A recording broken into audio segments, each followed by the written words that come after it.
tout d'abord, merci beaucoup au cinéma de l'Étoile d'avoir organisé cette projection et puis aussi d'avoir invité le Père Georges, ici présent, curé de la paroisse Sainte-Thérèse de l'Enfant Jésus, en Châtelleraudais, paroisse qui va de l'Encloître jusqu'à Nintré. Et pour échanger à l'issue de ce film Paternel, que nous avons pu voir. Il y a un film tout en subtilité, un très beau film. Alors, je peux pas vous dire qu'on a énormément préparé, mais on a juste réfléchi un tout petit peu sur ce qu'on pouvait dire. Donc, ce que je vous propose de faire, c'est j'ai quelques questions à demander au Père Georges, et puis vous pourrez bien sûr intervenir peut-être ensuite, parce qu'il y a peut-être quelques éléments de réponse qui vont être, ou de questionnement d'ailleurs, qui vont être apportés durant ces petits échanges. Alors, tout d'abord, Père Georges, donc sur ce film qui traite d'un cas très précis, l'irruption de la paternité dans la vie d'un prêtre, donc de manière très subtile et avec beaucoup de délicatesse. Alors déjà, tout simplement, qu'avez-vous pensé de ce film ?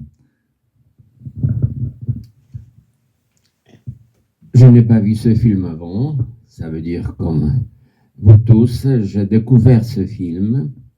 C'est la vie, c'est la vie. Normalement, les prêtres gardent leur vocation jusqu'à la fin de leur vie, mais il y a des situations laquelle on a regardé aujourd'hui. En Pologne, j'étais ordonné prêtre avec mes 37 collègues. Ça veut dire que nous étions 38. Et les 8 se sont mariés. Voilà. C'est une surprise, mais c'est la vie. Et comme vous avez dit, le film est bien construit. C'est le film qui est préparé à la base d'un scénario préparé. Ce n'est pas la vie concrète, mais on imagine que ça peut être. Voilà. Merci. Alors, donc, il y a beaucoup de choses qui sont indiquées, qui sont évoquées dans ce film. Et en particulier, alors c'est très très rapide, mais est-ce qu'on peut avoir quelques précisions sur un peu l'historique du célibat des prêtres et s'il y a d'éventuelles évolutions possibles? Alors, il y a 3 choses. Au jour de l'ordination sacerdotale, le séminariste, qui est diacre déjà, promet 3 choses: l'obéissance à son évêque, la prière et le célibat. Et on ne peut pas séparer des 3 choses. S'il manque une, tous les 2 tombent. L'obéissance à l'évêque, c'est pas facile. La prière, j'ai pris mon bréviaire 5 fois par jour. J'ai dit la messe, je célèbre d'autres sacrements. Et le célibat, ça veut dire la chasteté. Ce n'est pas la vie seule. Et le célibat, ce n'est pas la vie sans amour et solitude. Vous êtes ma famille, la paroisse c'est ma famille. J'ai ma famille personnelle. Il n'est pas interdit d'aimer quelqu'un. J'aime ma mère qui est encore vivante, j'ai ma sœur, ses enfants, j'aime mes amis. Comme vous le savez, l'amour a beaucoup de visages. On aime différemment soi-même, ses parents, son conjoint, et ses voisins, ses ennemis. L'amour a beaucoup de formes. La vie en célibat, ce n'est pas la vie sans amour, bien sûr. Aimez votre Dieu et vos prochains. Et quand j'ai pris la décision de devenir prêtre, pour moi, un modèle, l'idéal, c'était Jésus. Par lui, j'ai découvert Dieu le Père, l'Esprit Saint, l'Église, la communauté de l'Église, mais Jésus, celui à qui je me suis attaché et j'ai fait tout pour le suivre. Le célibat n'existait pas toujours. Et dans l'Évangile, vous avez le texte, quand Jésus est arrivé à la maison de Saint-Pierre, sa belle-mère de Saint-Pierre était malade, il l'a pris par la main, l'a guérie et elle les servait. Ça veut dire le premier pape, Pierre, était marié, il avait sa belle-mère. J'ai préparé un texte et de la première lettre de Saint Paul apôtre au Timothée, le chapitre 3. Le responsable doit être irréprochable et d'une seule femme, d'un homme sobre et raisonnable, équilibre, accueillant, capable d'enseigner, ni buveur, ni brutal, mais bienveillant, etc. Le responsable, c'est la traduction nouvelle, mais dans l'origine, c'est l'évêque. L'évêque. Mais la tradition de l'Église évaluée, et à partir du IIIe siècle, on a commencé à attendre des clergés être plus engagés à la vie de l'Église. Et à l'occasion de la réforme grégorienne en XIe siècle, les évêques, les prêtres, les diacres étaient obligés d'être célibataires pour s'engager dans la vie de l'Église. C'est notre choix. Et c'est l'engagement. Il y a beaucoup de comparaisons entre le mariage et la prêtrise. Et le fiancé, la fiancée, ils s'engagent dans la vie commune, ensemble, matrimoniale. Et je m'engage à la vie de l'Église. Et par exemple, je suis parmi vous parce que c'était la décision de mon évêque. Et par obéissance, j'acceptais de venir ici sans discussion. Et je suis très, très content et très heureux. Voilà. Et comme j'ai dit, on ne peut pas séparer le célibat de la prière et de l'obéissance. L'avenir. L'avenir.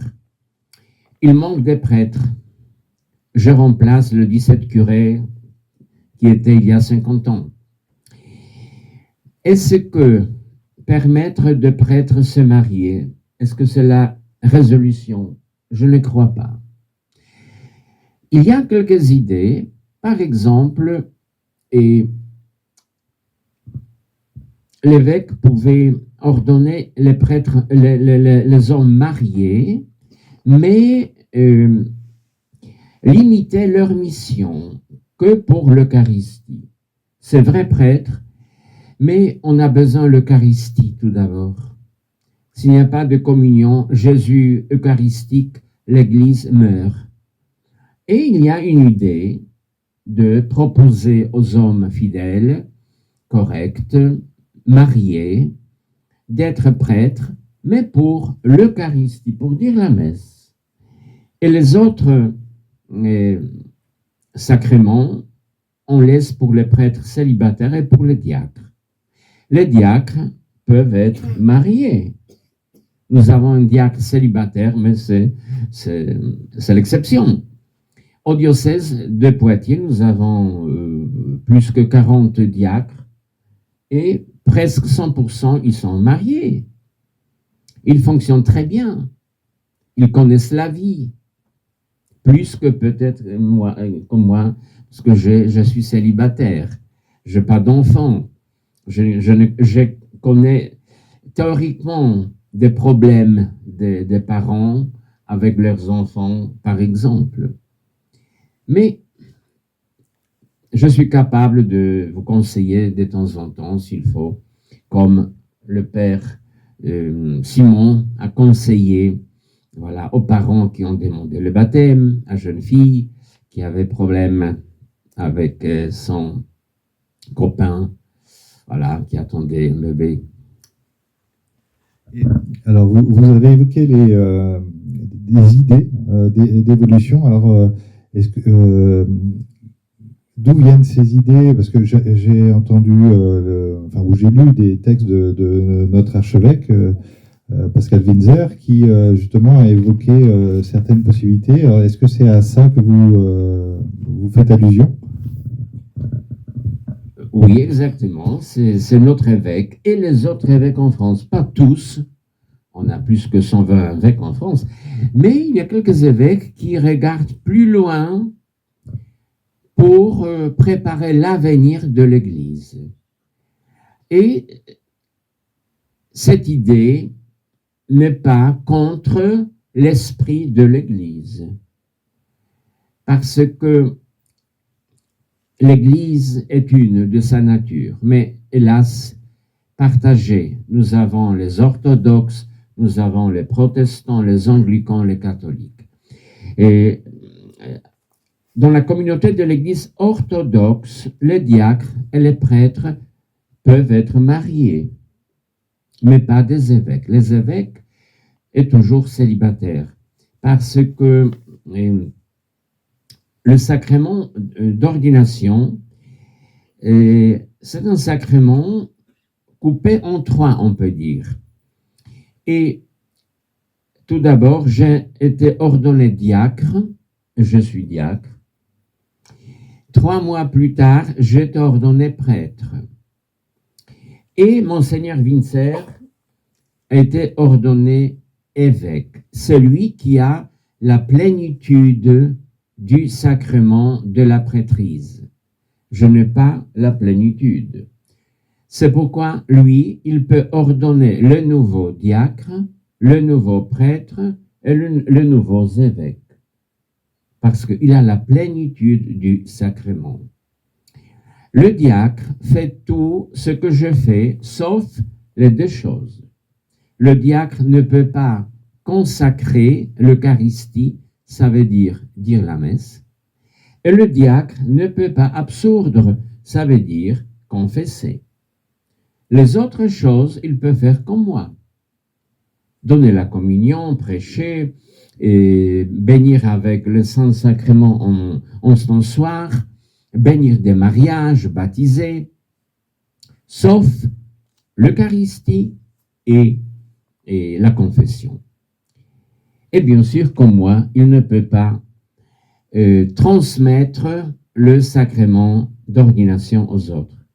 Parce que nous, moi et le diacre, nous n'avons pas la plénitude de ce sacrement. Merci. Alors pour peut-être terminer avant de passer aux questions, il est beaucoup question justement dans ce film de la vocation et justement la vocation du prêtre et de la mission finalement et la compatibilité avec la vie de famille, avec le fait d'avoir un fils. Qu'est-ce que cela vous inspire par rapport à ce qu'on a vu sur la vocation? Alors, en ayant la famille et les enfants, le prêtre n'est pas disponible comme un prêtre célibataire.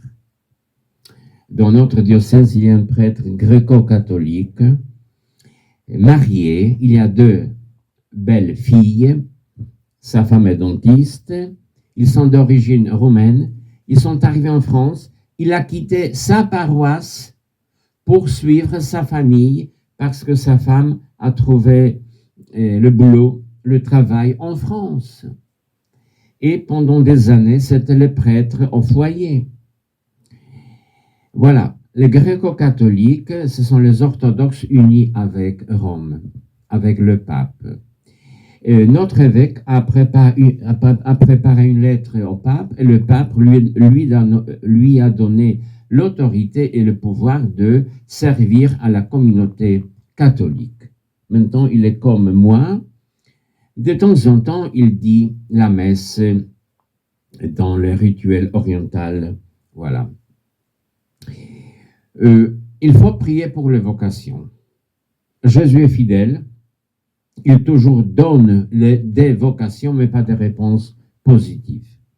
L'avenir, il faut faire confiance au Seigneur, tout d'abord. Ce n'est pas être prêtre, ce n'est pas que la mienne, ma décision, la mienne. C'est la décision du Christ. Et je réponds positivement à sa proposition. À propos d'un film et avoir la famille, des enfants, je trouvais sur la croix un petit texte, comment réussir à concilier un métier à vocation et à son rôle de parent. Parce que la vocation, ce n'est pas que la vocation d'un prêtre. Il y a la vocation matrimoniale, être mari, être femme, la vocation d'être médecin, d'être cuistot, d'être ingénieur. Il y a beaucoup de sortes de vocations. Et maintenant, la vocation est les relations avec, avec les enfants, d'être parents. Alors justement, avant de venir dans la salle, vous m'aviez montré un texte sur la vocation. C'était, c'est justement ce que vous venez de nous dire, d'accord. C'est ça, voilà. Merci. Alors maintenant, nous nous adressons à vous. Hein. Peut-être avez-vous des questions que vous aimeriez poser au Père Georges, qui a pu être inspiré par ce film. Excusez-moi, je voudrais ajouter une chose. Dans la situation comme celle-ci, l'Église toujours met la famille, le mariage devant la prêtrise. Ça veut dire, le diacre permanent doit se marier et après il est ordonné diacre. Chez les orthodoxes, à la fin des études, le séminariste a 1 année pour se marier et après, il est ordonné prêtre. Le mariage est toujours devant la prêtrise. Merci pour cette précision. Alors, est-ce que quelqu'un a une question dans la salle que je pourrais répéter pour que tout le monde l'entende? Oui. Mon père, vous avez dit tout à l'heure que vous ne croyez pas que ce serait la solution, le mariage des prêtres serait la solution. Pourtant, il y a de moins en moins de prêtres. Ne pensez-vous pas que ce serait plutôt une solution de pouvoir donner le mariage, que les prêtres puissent se marier? Est-ce que ce ne serait pas malgré tout une solution, hein, que les prêtres puissent se marier et faire des enfants? C'est pour augmenter des vocations. Ce n'est pas la solution pour augmenter des vocations. Si on n'a pas de vocation, on ne peut pas être ni prêtre, ni père de famille. Il y a par exemple, pour être prêtre, il faut être capable d'être aussi père de famille. Pour être célibataire, c'est un cadeau, c'est l'offrande offerte à Jésus et à l'Église. Si je ne suis pas capable d'être père de famille, je ne suis pas non plus être capable d'être prêtre. Voilà. Et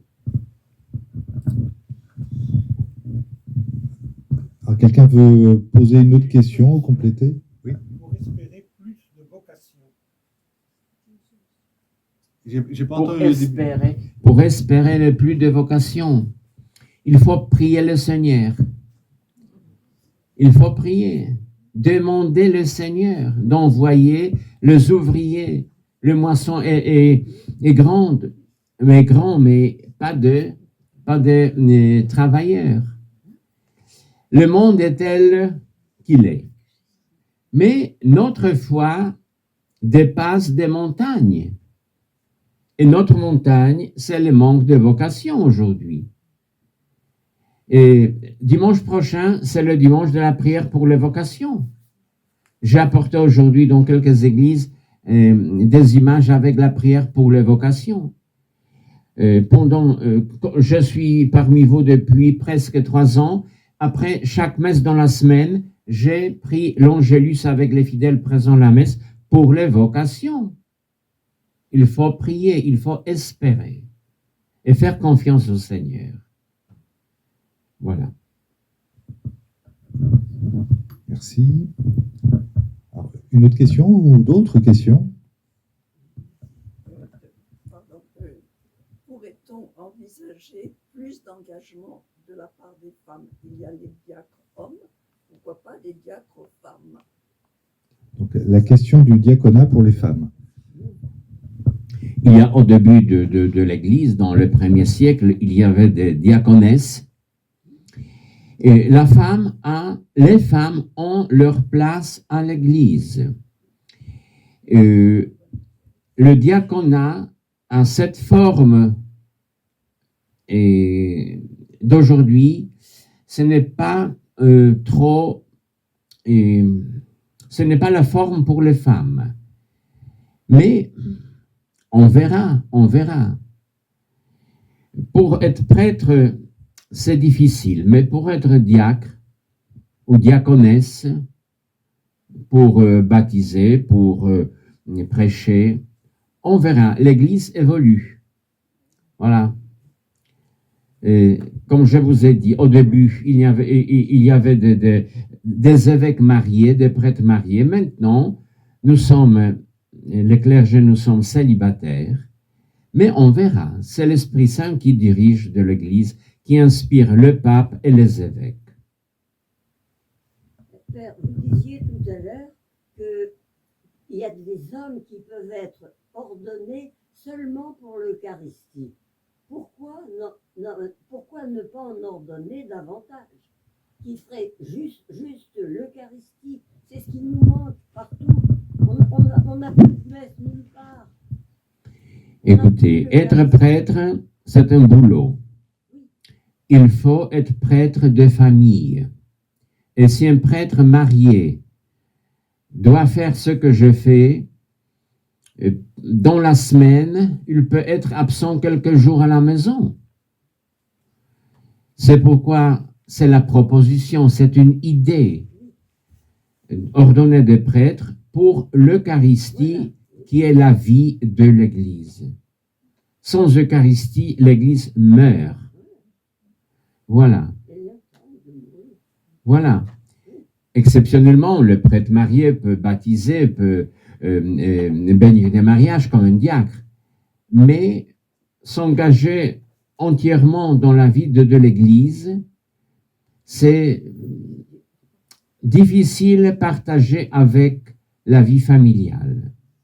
Les diacres permanents qui sont mariés, ils ne travaillent en plein temps pour l'Église parce que ça prend beaucoup de temps quand même. Ils travaillent à mi-temps à peu près, ils partagent leur temps entre l'Église et la famille. Et la famille est toujours en première place. Alors justement, la question qui a été posée là, sur cette évolution envisagée sur des prêtres mariés finalement pour l'Eucharistie. Est-ce qu'il y a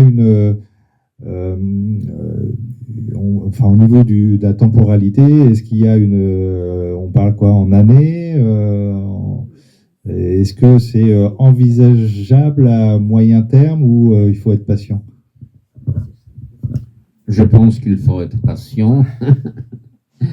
Voilà. Maintenant, l'évêque pense comment organiser le diocèse dans 5 ans, dans 10 ans.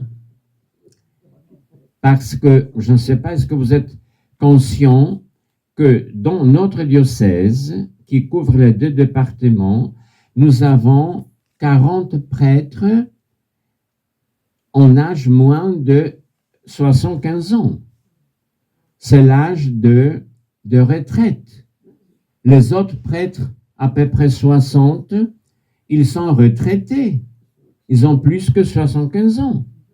Et parmi les 40 prêtres moins de 75, la moitié, ce sont les Africains, les 20 prêtres. Les autres, c'est un Polonais, un Vietnamien, 2 Indiens, un Anglais, voilà. Et il y a à peu près 5-6 prêtres français. Pourquoi? 75 ans, c'est l'âge de retraite des prêtres. Pourquoi moins de prêtres français? Qu'est-ce qui fait que... Pas de vocation, pas de réponse à la vocation du Christ. C'est ça.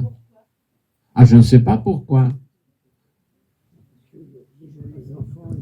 Comme je vous ai dit, Jésus est fidèle. Il donne les vocations, il invite, mais pas de réponse positive. C'est ça. J'ai une question. Donc les évolutions pour lesquelles il faut être patient, c'est seul le pape finalement prend la décision ou l'évêque a une marge de manœuvre là-dessus? Normalement, c'est le pape et les évêques. Il y a des conciles, il y a des synodes, et le pape écoute ce que dit l'Esprit Saint à l'Église ou dans l'Église. Et la décision finale, c'est le pape, toujours. Voilà.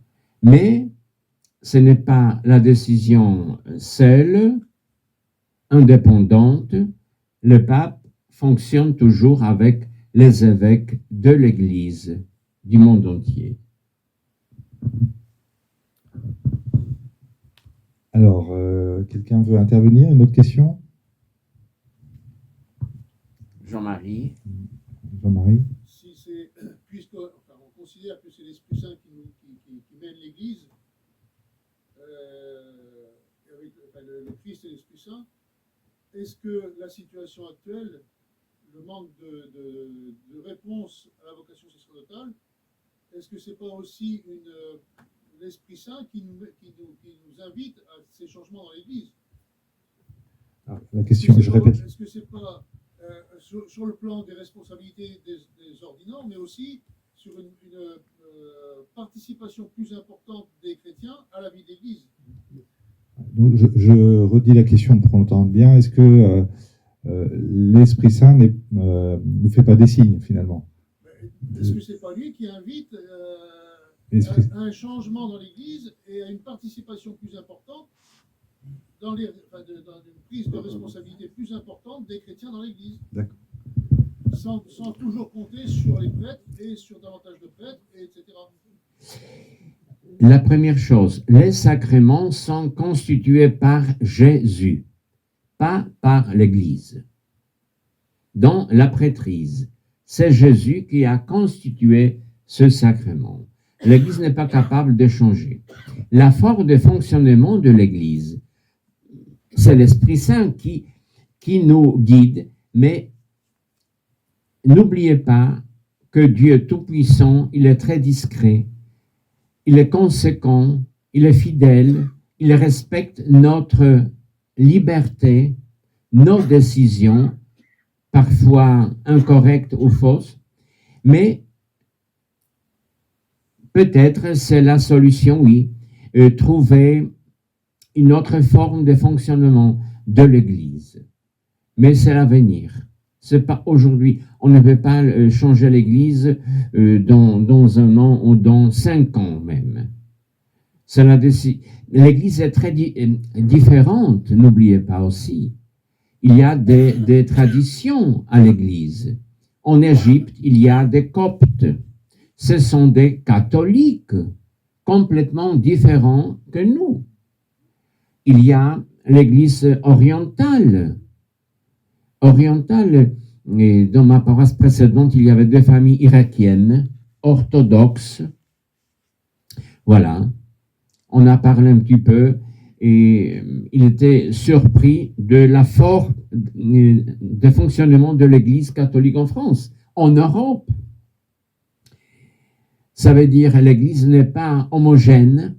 Il y a beaucoup de traditions, il y a beaucoup de formes. Et hélas, les confessions orthodoxes, protestantes, il y a plus que 200 communautés protestantes, ils sont très divisés. L'Église anglicane, l'Église catholique, même au sein de l'Église catholique, il y a quelques traditions, comme les coptes, comme exemple, je vous montre. Il faut dire sur l'Église en Europe, probablement. Parce qu'en Amérique du Sud, l'Église est un petit peu différente. En Asie, la même chose. Parce que la foi base sur la culture. La culture, c'est la terre, comme la terre pour les plantes, la terre pour la foi. Et la foi est implantée dans la culture. Et en Europe, il y a la culture différente à rapport de la culture asiatique, africaine ou américaine, ou l'Amérique du Sud, par exemple. C'est pas la même chose, la même forme. L'Église est pareille, mais les formes de fonctionnement de l'Église sont différentes. Est-ce que j'ai répondu un petit peu à ta question? Non. C'est l'avenir qui le dira. Je crois que Cyril avait une question aussi. Oui, moi, il y a 2 scènes qui m'ont posé question. Les réunions animées entre prêtres. Comment ça fonctionne? Vous parlez du doyenné. Est-ce que ça existe chez nous, ce genre de Doyenné, ce sont des relations entre des prêtres. À l'époque, c'était un petit peu l'administration. Aujourd'hui, le doyenné, je suis doyen du doyenné de Châtellerault-Day, ça veut dire les 4 paroisses, Châtellerault, La Roche-Posay, Nintré, Donget-Saint-Romain et Loudun.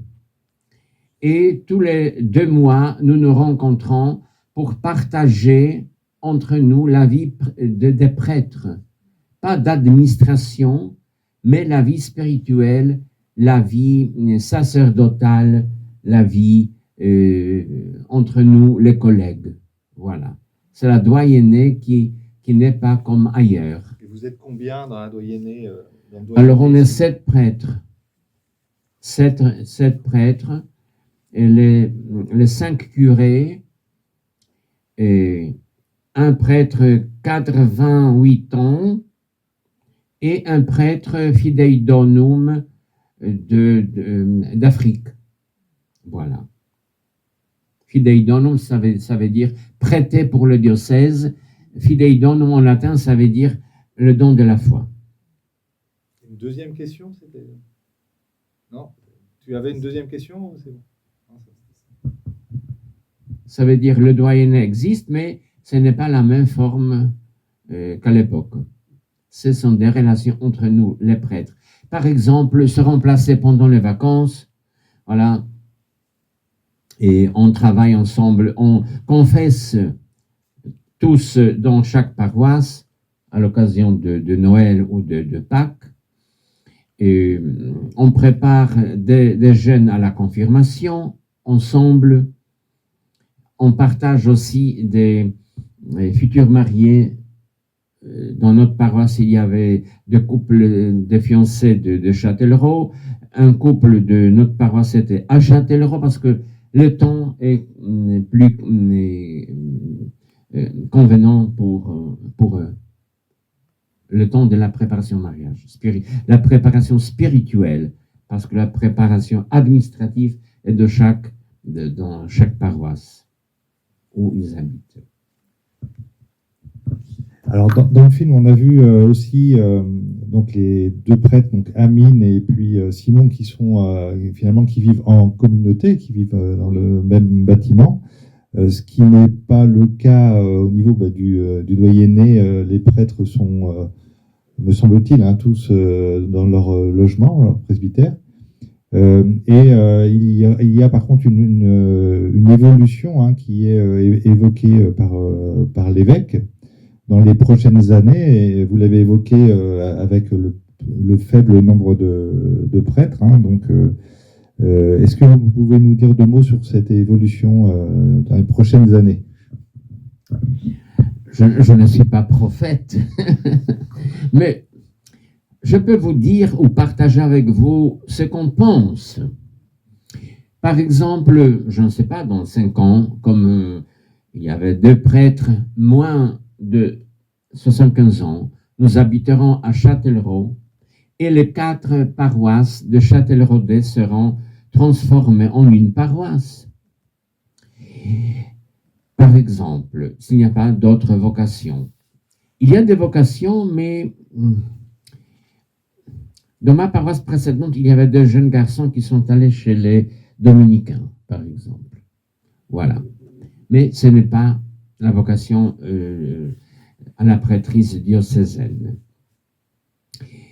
Je ne sais pas. Il y a une idée, s'il n'y a pas de vocation, transformer les 4 paroisses de Châtelleraudais en une, et nous habiterons au centre, ça veut dire à Châtellerault. De Lonquâtre à Châtellerault, j'ai 17 km. De Lonquâtre à Availle-en-Châtellerault, j'ai 28. Voilà, c'est ma paroisse encore. À Vouneuil-sur-Vienne, 27. Châtellerault, Vouneuil. De Vouneuil à Châtellerault, ça fait 5 km.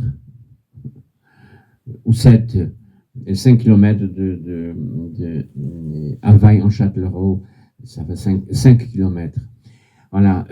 Donc, Saint-Romain, Châtellerault, ça fait 18 km à peu près. Voilà. Pour rendre mon ministère, dans ma paroisse, je fais environ 1500 km par mois. Il y avait des mois où j'ai fait 1800 km par mois, pour être partout, dans ma paroisse seulement. Voilà.